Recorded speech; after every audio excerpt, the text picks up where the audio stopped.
Barack Obama just absolutely destroyed Donald Trump, right after Trump had a full-blown meltdown over the Epstein Files drama. And while Trump scrambled to shift blame and rewrite history, Obama hit the trail, rallied the base, and made it clear who's really still running the room. We will get to it. Meanwhile, Trump's allies are getting dragged, and Jasmine Crockett, she's leading the charge with no mercy. Just listen to how she exposes the GOP's dirty little secret in North Carolina. You said it real nice. They cheating. They are cheating. Say what it is, okay? Listen, if your policies are so popular, Mr. President, then trust that the American people are happy.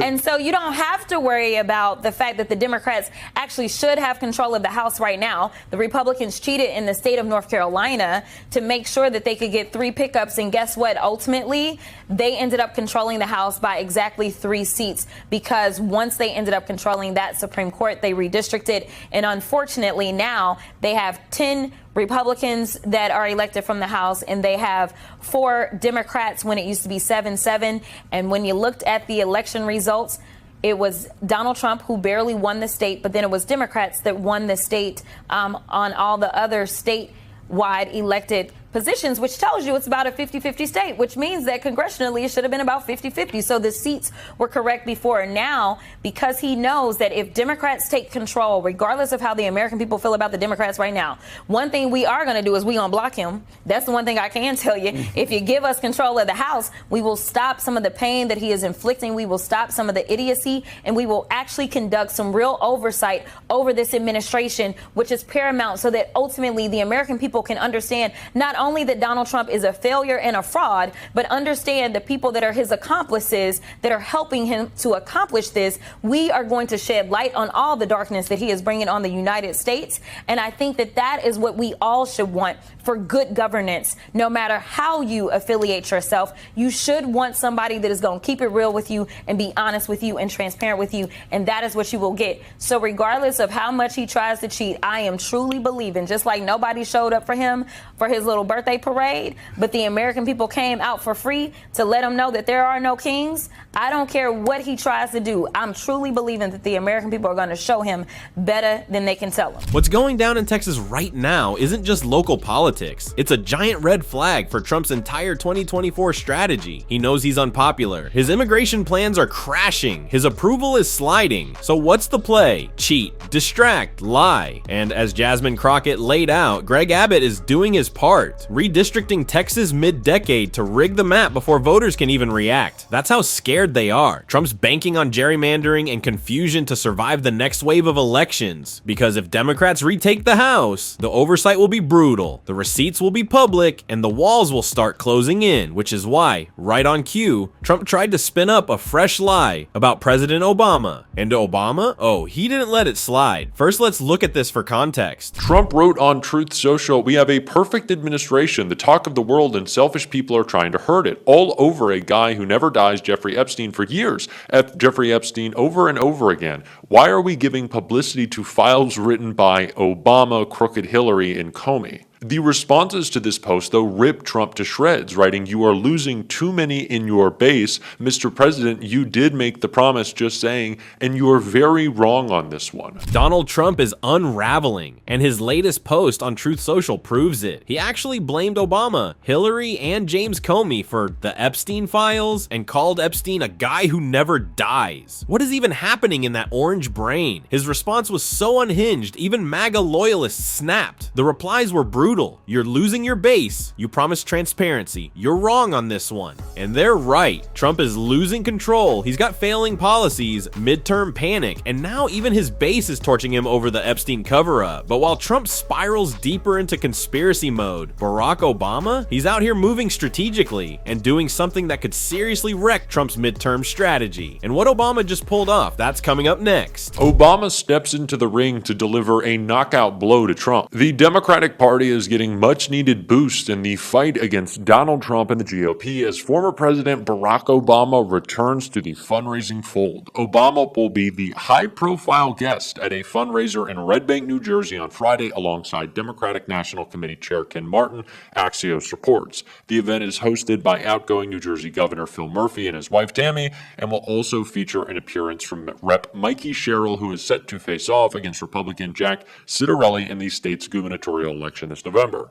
The intervention from Obama, a widely loved and influential figure, you can say that again, will give the Democratic Party a much-needed shot in the arm as it continues to lick its wounds after the crushing 2024 election defeat. The upcoming gubernatorial and state legislative elections in New Jersey are widely seen as a test of how well the Democratic Party might perform in the 2026 midterms, where Democrats hope to reclaim control of the House and face the steeper challenge of winning back the Senate. The backlash to Trump's big ugly spending bill, which could strip millions of Americans of their health coverage, has been cited as a potential pressure point, obviously, for Democrats to exploit as they try to win back votes. The New Jersey event will be Obama's first fundraiser since last November's elections. At the exact moment Donald Trump's falling apart, Barack Obama is stepping back into the spotlight, and it's a nightmare for MAGA. He's headlining fundraisers, firing up Democrats, and reminding everyone what a real president looks like. And just imagine this, Obama sitting across from Joe Rogan, casually dismantling Trump's latest fever dream about the Epstein Files. Trump can't decide if Obama wrote them, starred in them, or buried them in a bunker, but he's definitely blaming him. Obama doesn't even need to say much. One calm sentence and Trump melts faster than Rudy Giuliani's hair dye. This return isn't just a morale boost, it's a warning shot. Trump's weakest when someone smarter, calmer, and more charismatic shows up, and Obama just showed up. And speaking of strong voices, Jasmine Crockett picked up that torch and lit Trump on fire again. Watch this. I mean, I think that one of the things that this government hasn't realized, or this administration does not realize, is that we are supposed to be problem solvers.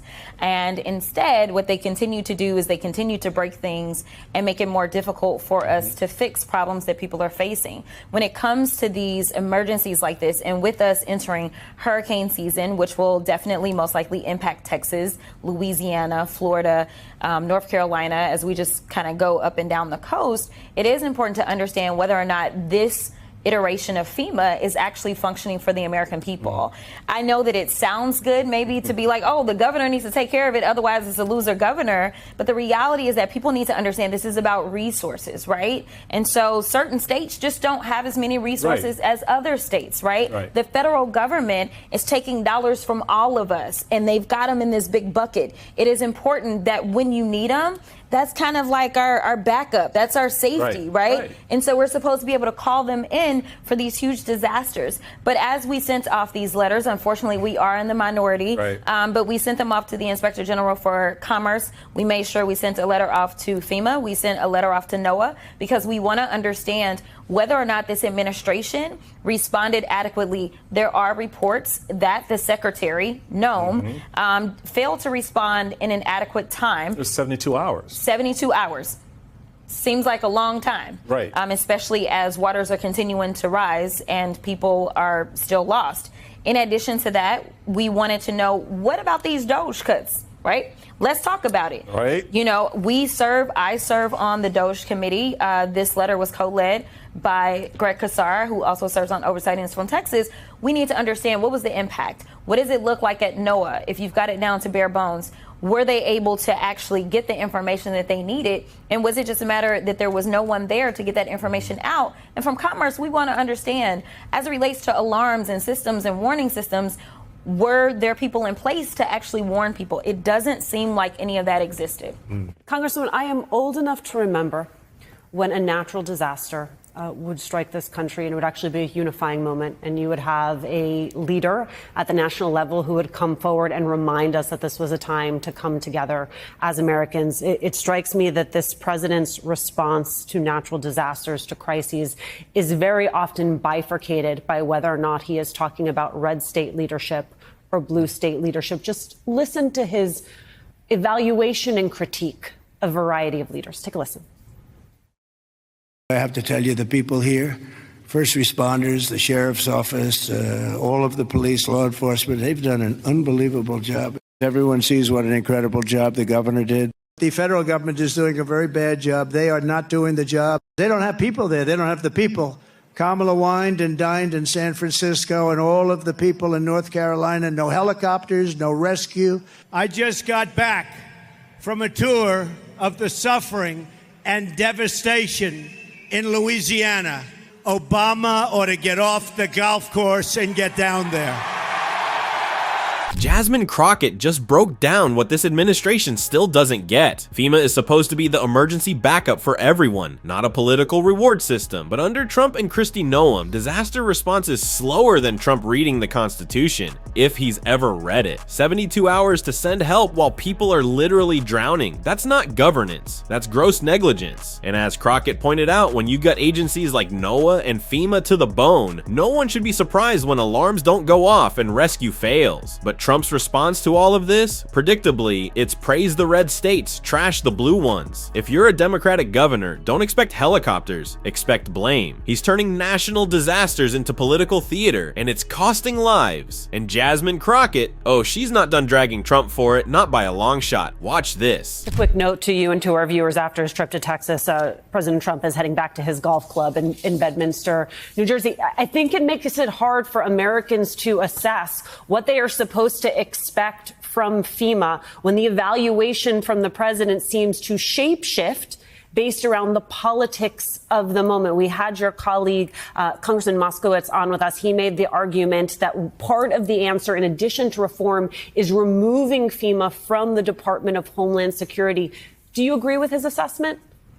I mean, I don't know that that's going to actually fix it. Obviously, Kristi Noem is way in over her head. To have her be the one that kind of has to oversee this and somehow comes up with this idea or is okay with the idea of putting someone over FEMA who does not realize that there is a such thing as hurricane season, who also says something as idiotic as it's not the federal government that does emergency management, seemingly not understanding exactly what FEMA stands for, the Federal Emergency Management Agency, right? So we definitely have a level of incompetence that honestly, I don't know if moving or shifting to a different department is going to fix, because unfortunately, it seems like the only qualifications that this administration has required of the average person to be in this administration is that they be a Fox News host, which ultimately is not a qualification whatsoever. While Americans are still drying out from floods and praying through hurricane season, Donald Trump is already back at his luxury golf club, swinging a 9-iron instead of lifting a finger. That alone tells you everything about his priorities, and Jasmine Crockett just nailed it. FEMA under this administration is a disaster before the disaster even hits. Kristi Noem, or as some have started calling her, FEMA Barbie, is so wildly unqualified that she apparently forgot what the F in FEMA even stands for. Spoiler alert, it's federal, Kristi. You are supposed to help. This isn't leadership, it's cosplay government. Trump hires people based on how many hours they've logged on Fox News, not whether they can handle an actual emergency. We're watching the agency that's supposed to protect Americans be gutted, sidelined, and sabotaged. And all Trump can do is assign blame, retreat to Bedminster, and post nonsense on Truth Social. Crockett's right. Moving FEMA out of DHS won't fix this mess if the same clowns are in charge. You can reshuffle the deck all you want, but if every card says unqualified, you're still losing the game. We need grown-ups, not grifters. And if Trump gets his way again, there won't be anyone left answering the phone when the next hurricane hits. So if you're tired of this circus, hit like, subscribe, and keep watching, because what just came out of Trump world next, you're absolutely not going to believe it.